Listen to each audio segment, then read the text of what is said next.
Hello, I am Riya and आज मैं आपको लेके आई हूँ to the city of kings and queens in Karnataka, मायशोर।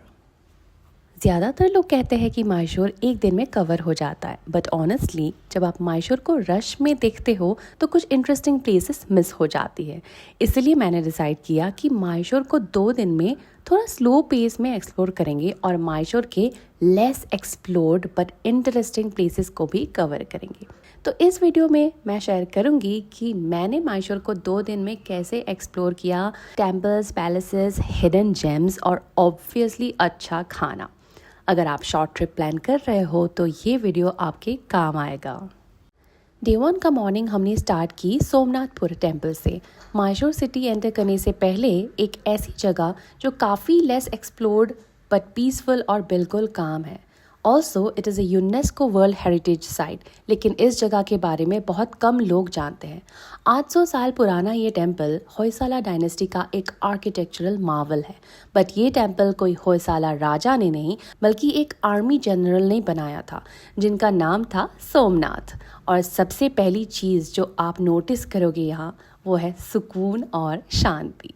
Somanathapura temple की सबसे यूनिक बात ये है कि ये एक त्रिकुटा टेम्पल है, मतलब यहाँ 3 सैंक्टम्स है और तीनों बिल्कुल ही सिमेट्रिकल बने हुए हैं। तीनों श्राइन्स एक ही कॉमन हॉल शेयर करते हैं और अगर आप ऊपर से देखो तो टेम्पल का शेप स्टार जैसा लगता है। एक और चीज़ जो काफ़ी लोग नहीं जानते, ये टेम्पल अब फंक्शनिंग नहीं है। 14th सेंचुरी के मुगल इन्वेशंस के दौरान आइडल्स डैमेज हो गए थे और हिंदू रिचुअल्स के हिसाब से डैमेज्ड टेम्पल में पूजा नहीं होती, इसलिए आज ये जगह ज़्यादा आर्किटेक्चर और हिस्ट्री के लिए जानी जाती है। और रिसेंटली 2023 में सोमनाथपुरा टेम्पल को UNESCO world heritage site declare किया गया। ये जगह रश करने के लिए नहीं है, धीरे से एक्सप्लोर करो और बेस्ट है कि गाइड ले लो। हमें तो बहुत कुछ जानने को मिला था फ्रॉम शोभा जी, जो हमारे गाइड थे यहाँ पे। इस काम स्टार्ट के बाद हम आए मायशोर पैलेस। ये प्लेस काफ़ी ग्रैंड और ह्यूज है और एक बार देखते ही समझ आ जाती है कि ये इतना फेमस क्यों है। इंटरेस्टिंग बात ये है कि ये पैलेस अभी भी वादियार रॉयल फैमिली का घर है। पैलेस का एक पार्ट आज भी उनके प्राइवेट यूज़ के लिए है। जो पैलेस आज हम देखते हैं वो एक्चुअली 1912 में बना था, क्योंकि पुराना पैलेस फायर में डैमेज हो गया था। शाम को जब पैलेस को लाइट अप किया जाता है तो यहाँ ऑलमोस्ट 1 लाख बल्ब्स जलते हैं, इसीलिए नाइट व्यू बिल्कुल अलग लेवल का अमेजिंग दिखता है। और क्या आपको पता था कि अंदर जो सीलिंग्स और डोर्स आप देख रहे हो उनमें बेल्जियम के ग्लास, बर्मा का टीक वुड और इटालियन मार्बल यूज़ हुआ है, इसीलिए डिटेलिंग इतनी रिच एंड गॉर्जियस लगती है। मायशोर पैलेस का सबसे इम्पॉर्टेंट टाइम होता है दशहरा। इसी पैलेस से रॉयल दशहरा प्रोसेशन स्टार्ट होता है, जो मैसूर की आइडेंटिटी का एक बड़ा पार्ट है। इवन दो ये प्लेस काफ़ी पॉपुलर है, फिर भी ये ऑर्गेनाइज्ड और पीसफुल लगता है और क्लियरली मायशोर का रॉयल साइड दिखाता है। अगर मायशोर पैलेस मायशोर का रॉयलनेस दिखाता है तो जगमोहन पैलेस मैसूर का आर्ट और कल्चर को रिप्रेजेंट करता है। जगमोहन पैलेस मैसूर से बस वॉकिंग डिस्टेंस में है। ये पैलेस मैसूर के महाराजा का रॉयल मैंशन था। कभी कभी ये पैलेस उनका ऑल्टरनेटिव रॉयल रेसिडेंस भी रहा है, जैसे कि लास्ट टाइम यूज हुआ था 1897 में, जब पुराना मैसूर पैलेस एक फायर एक्सीडेंट में जल गया था। उस टाइम मैसूर के रूलर महाराजा कृष्णराजा वादियार फोर्ट थे। आज ये जगह एक आर्ट म्यूजियम और ऑडिटोरियम के रूप में यूज होती है। यहाँ साउथ इंडिया के लार्जेस्ट आर्ट कलेक्शंस में से एक मिलती है। गैलरी में मोस्टली पेंटिंग्स है और सबसे फेमस है राजा रवि वर्मा के आर्ट वर्क्स। इन पेंटिंग्स में रामायणा और महाभारत जैसी हिंदू एपिक्स के सीन्स भी दिखाए गए हैं। नेक्स्ट हम आए हैं to visit saint Philomena's cathedral. Designed by a Frenchman and built in the neo-Gothic style with inspiration drawn from the Cologne Cathedral in Germany, this church was built in 1936. जैसे ही आप अंदर एंटर करते हो, tall ceilings, beautiful glass windows and सन्नाटा। आप religious हो या नहीं, फ़र्क नहीं पड़ता, ये प्लेस नेचुरली पीसफुल फील देता है। इस कैथेड्रल के नीचे जो क्रिप्ट है उसका एक्सपीरियंस भी कुछ अलग एंड क्रीपी सा है। ऑल्टर के पास स्टेप्स है जो आपको अंडरग्राउंड क्रिप्ट तक लेके जाते हैं, और यहाँ पे सेंट फिलोमेना जो कि 3rd सेंचुरी में ग्रीस की एक सेंट हुआ करती थी, उनका रिमेन रेलिक रखा गया है। Saint Philomena was just 14 when she was just martyred by the Roman king because she refused to get married to him. यहाँ आके एक अलग ही फीलिंग आती है, काफ़ी क्वाइट और इंटेंस। वॉल्स के दोनों साइड्स पर हज़ारों नाम लिखे हुए हैं जो उन लोगों के हैं जिनके रिमेन्स यहाँ रखे गए हैं। आप एक नैरो वाइंडिंग पाथ से क्रिप्स के अंदर चलते जाते हो और एंड में कैथेड्रल के बैक एग्जिट से बाहर निकलते हो। क्या आपको पता है कि saint Philomena's cathedral is said to be the second largest cathedral in Asia. So day 1 हमारा था history, architecture and about old Mysore के नाम, और डे 2 थोड़ा रिलैक्स्ड और आउटस्कर्ट्स का होने वाला है। और अभी तक जहाँ भी हम लोग गए हैं डे 1 में, सारी लोकेशन सिटी के अंदर ही है और एक जगह से दूसरे जगह जाने पे इतना टाइम नहीं लगती। डे 2 हमने स्टार्ट किया चामुंडी हिल से। ऊपर से पूरा मैसूर सिटी का व्यू बहुत अच्छे से दिखता है। सबसे पहले तो किया चामुंडेश्वरी टेम्पल का दर्शन। टेम्पल दर्शन करके मुझे बहुत सुकून मिला। हज़ारों साल पुराना ये मंदिर मैसूर रॉयल फैमिली के डेटी गॉडेस चामुंडेश्वरी को डेडिकेटेड है। यहाँ माना जाता है कि इस हिल पर देवी चामुंडेश्वरी ने डेमन महिषासुर का वध किया था। ये बड़ा सा स्टैचू जो आपको दिख रहा है, यही थे असुरों के राजा महिषासुर। और इस स्टैचू के पास ही एक बड़ा सा मार्केट है। यहाँ तो आपको बहुत मज़ा आने वाला है। काफ़ी कम दाम में बहुत अच्छी क्वालिटी के चीज़ें मिल जाती है, जैसे कि 200 रुपीज़ में hand bags, soft toys starting from 100 rupees, पीतल के statues and miniatures at a very reasonable rate. और इस हिल से पूरा मैसूर सिटी का जो व्यू है वो काफ़ी वर्थ इट है। परफेक्ट जगह है थोड़ा पॉज लेने के लिए। चामुंडी हिल के फुट में बसा है दी ललित महल पैलेस। इस पैलेस को खास बनाया गया था by the Maharaja of Mysore to host his most important guests like the viceroy of India. आज ये पैलेस इंडिया का सबसे लग्जरियस होटल्स में से एक है।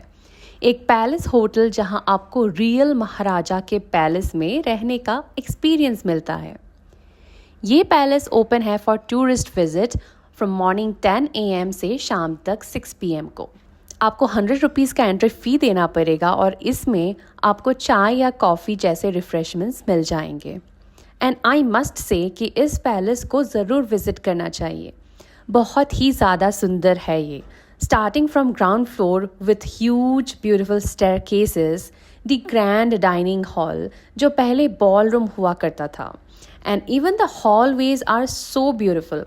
यहाँ एक beautiful lawn है, swimming pool है, but access के लिए आपको यहाँ stay करना पड़ेगा। और क्या आपको पता है कि the super hit film KGF was shot here in Lalit Mahal palace. इस मूवी में गरुदा का रेसिडेंस दिखाया गया था इस पैलेस को। It's amazing. ये पैलेस इतना फ्लैशी नहीं है, बट इसका अपना ही एक चार्म है। काफ़ी अंडररेटेड लगा मुझे ये पैलेस। मैसूर में ललित महल पैलेस मेरा फेवरेट बन गया। और इस गॉर्जियस पैलेस के बाद हम जा रहे हैं एक ऐसी जगह जो हम सब के बचपन की यादों और कहानियों से जुड़ी हुई है। The house of the creator of the famous Malgudi days, R.K. Narayan. R.K. Narayan house जो यादवागिरी एरिया मैसूर में है, उसे 2016 में पब्लिक के लिए म्यूजियम के रूप में ओपन किया गया था। इस म्यूजियम का आइडिया इंग्लैंड में शेक्सपियर के हाउस से इंस्पायर्ड है। यहाँ आपको R.K. नारायण की लाइफ की एक क्लोज ग्लिम्स मिलती है। इस घर में उनकी लिखी हुई बुक्स, उनका राइटिंग डेस्क और चेयर, उनके क्लोथ्स, उनके अवार्ड्स रखे गए हैं जैसे पद्म भूषण और पद्म विभूषण। वॉल्स पर उनके लाइफ से जुड़ी हुई फोटोग्राफ्स और साथ ही इन पैनल्स में मिलते हैं उनके दोस्त एन राम और गीता हरिहरन के लिखे हुए वर्ड्स। इस म्यूज़ियम में मालगुडी डेज टीवी सीरीज़ के स्टिल्स भी लगे हुए हैं जो लेट शंकर नाग ने डायरेक्ट की थी और जिसने आर के नारायण को हर घर का एक नाम बना दिया था। नेक्स्ट लोकेशन है मैसूर सिटी से करीब 15 किलोमीटर दूर और ये लोकेशन शायद इस ट्रिप का सबसे टूरिस्टी स्पॉट है, Vrindavan gardens. This garden is all about beauty beauty and beauty. कितना परफेक्टली डिज़ाइन किया था गुस्टाव हरमान ने, who was a German botanist and landscape designer. और वृंदावन गार्डन्स को डेवलप करने का आइडिया सर मिर्ज़ा इस्माइल का था जो उस टाइम मैसूर स्टेट के दीवान थे। इस गार्डन का डिज़ाइन कश्मीर के शालीमार गार्डन से इंस्पायर्ड है जो एंशिएंट मुगल स्टाइल में बनाया गया था। इसी वजह से वृंदावन गार्डन्स काफ़ी ग्रैंड और ब्यूटीफुल लगता है। अब तक घूम के हम जितना थक गए थे ये गार्डन देख के रिलैक्स हो गए। Beautiful fountains, beautiful flowers and the enormous Krishna Sagar dam, ये गार्डन वाकई ही यूनिक एंड लाजवाब है। फिलहाल तो यहाँ पे रिनोवेशन चल रहा था तो बोटिंग बंद थी, बट इनका famous musical light and sound show जो इवनिंग में होता है वो अभी भी देख सकते हो। Just imagine how beautiful these fountains are gonna look in dancing lights. अफसोस है कि हम इवनिंग तक रुक नहीं पाए लाइट शो देखने के लिए। May be next time. ये गार्डन इतना बड़ा है कि इसका नॉर्थ से साउथ तक जाने के लिए एक ब्रिज क्रॉस करना पड़ता है। जो फर्स्ट टाइम मैसूर विजिट कर रहे हैं उनके लिए ये प्लेस तो मस्ट विजिट है। और एंट्री में काफ़ी टेस्टी स्नैक्स एंड स्वीट्स के ऑप्शंस भी मिल जाते हैं। This potato stick was my favourite, इतना यम था। अब आता है हमारा लास्ट स्टॉप, दी वेणुगोपाल स्वामी टेम्पल। क्या आपने इस टेम्पल के बारे में पहले सुना है? मुझे बिल्कुल आइडिया नहीं था कि ये एक्सपीरियंस इतना डिफरेंट होने वाला है। इतनी शांति और साइलेंस थी कि पूरा एनवायरनमेंट नेचुरली मेडिटेटिव लगने लगा था। And the location, it is breathtakingly beautiful. Situated on the bank of Kaveri River, one can just sit here and let the calm and peace soak in for infinite amount of time. ये temple Hoysala architecture का एक बहुत ही अच्छा beautiful example है और माना जाता है कि ये 12th सेंचुरी के अराउंड बनाया गया था। ओरिजिनली ये टेम्पल करमबड़ी विलेज में था, लेकिन अराउंड 1909 के अराउंड ये टेम्पल और आसपास के एरिया पूरा पानी के नीचे चला गया था। कभी कभी जब ड्रॉट होता था तो ये टेम्पल थोड़ा बहुत सरफेस पर दिख जाता था, लेकिन 2000 में जब सिवियर ड्रॉट आया तब ये टेम्पल पूरी तरह से विजिबल हुआ था। सरप्राइजिंगली इतने सालों तक पानी के नीचे रहने के बाद भी इस टेम्पल का स्ट्रक्चर बिल्कुल इंटैक्ट था। इसका रीज़न था इसका स्ट्रॉन्ग स्टोन स्ट्रक्चर, जिसने लगभग 70 साल अंडर वाटर रहने के बाद भी टेम्पल को बचाए रखा। फिर 2011 में खोदे फाउंडेशन ने इस टेम्पल को stone by stone carefully shift किया और रिकंस्ट्रक्ट किया। आज ये टेम्पल अपनी ओरिजिनल जगह से सिर्फ 1 किलोमीटर दूर एक नए लोकेशन पर सेफली रिबिल्ट है। आप चाहो तो एडजसेंट में कावेरी नदी के पार थोड़ा देर बैठने भी जा सकते हो। ये जगह इतना पीसफुल है, क्राउड भी कम होता है। 2 दिन के बाद यहाँ आके ट्रिप कंप्लीट सा लगता है। मैसूर आए हो और अच्छा खाना मिस किया तो ट्रिप बिल्कुल इनकम्प्लीट है। वेणुगोपाल स्वामी एंड वृंदावन गार्डन के बीच में कुछ रोड साइड फूड स्टॉल्स आपको मिल जाते हैं। डेफिनेटली आप यहाँ का सी फूड ट्राई करना। रोड साइड है तो यहाँ की फूड क्वालिटी के बारे में मैं कुछ बोल नहीं सकती, बट टेस्टी तो ज़रूर था। और अगर आप रेलवे से आ रहे हो तो मैसूर स्टेशन से निकल के ही एक A2B रेस्टोरेंट है, यहाँ पे मस्त साउथ इंडियन डेलिकेसीज मिल जाते हैं। मैसूर सिटी में वेंकटेश भवन में आपको मील्स से लेके स्नैक्स सब कुछ मिल जाएगा। स्टे के लिए हमने चूज़ किया था दी मैसूर इलीट होटल, जो मैसूर पैलेस से सिर्फ 1 किलोमीटर की दूरी में है। ऑल्सो बाकी के सिटी व्यू पॉइंट से भी नज़दीक है। The rooms are adequate and clean and staff काफ़ी हेल्पफुल थे। We both were girls and यहाँ का स्टे हमें काफ़ी कंफर्टेबल लगा। ओवरऑल हमारा यहाँ पे स्टे एक अच्छा एक्सपीरियंस था और 1 नाइट के लिए 2 पर्सन का चार्ज ₹1600 था। सो कैसा लगा आपको वीडियो, एंड अगर आपको ये वीडियो इन्फॉर्मेटिव लगा हो then please give a like and also share it with your friends. And अभी तक अगर आपने सब्सक्राइब नहीं किया है then please do subscribe. And if you want your own budget itinerary made of any state in India, then do contact me on this email ID mentioned here and also in the description. Thank you for watching this video and keep coming back to my channel for more such content. Bye.